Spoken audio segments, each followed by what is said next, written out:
Now we're going to cover kinematics. And kinematics are great because they're special equations. Kinematics are 3 special equations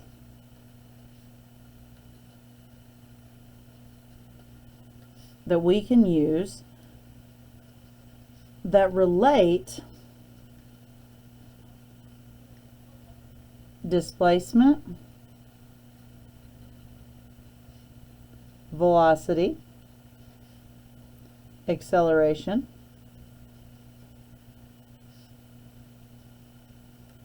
and time. Okay, so we're going to relate those things. Now, the cool thing about kinematics is they can be used to solve a multitude of problems, and they have to have one special requirement.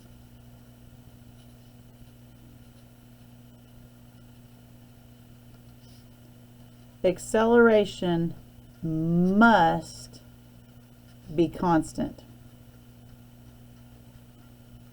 Okay, we don't have a choice to use these if acceleration is not constant. So if you have something that has a variable equation, or excuse me, a variable acceleration, then you cannot use a kinematic equation. You cannot, unless acceleration is constant. But if they tell you that acceleration is constant, they're usually hinting at these equations. So acceleration is constant is these.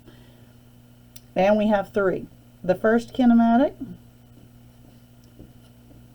is v final equals v naught plus acceleration times time. That's our first kinematic.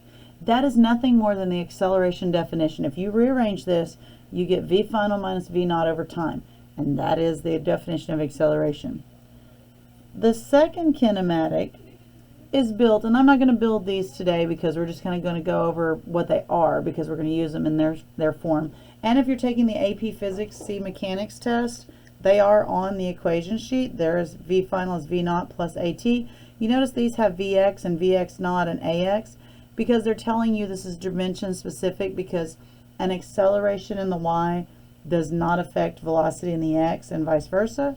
But don't think of them as anything weird. Just velocity final is velocity initial plus at. The second one is delta x equals v naught t plus 1/2 at squared.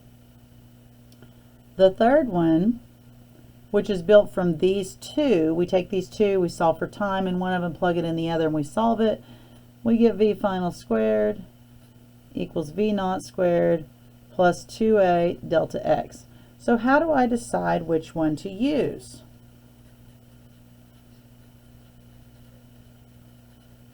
Well, I look at the variables. I look at the variables I have and the variables that I want. And I'm going to find the equation that is going to satisfy those things. So like, say I have velocity, final velocity initial, and acceleration, and I want time, I'm going to use that first one. If I don't have velocity final, but I have acceleration and time and maybe v naught, and I want to find delta x, I'm going to use this second one. And again, if I don't have time, the variable time, then the third guy is my guy. So you're going to kind of adjust how you're going to use these based on what do I have and what do I want.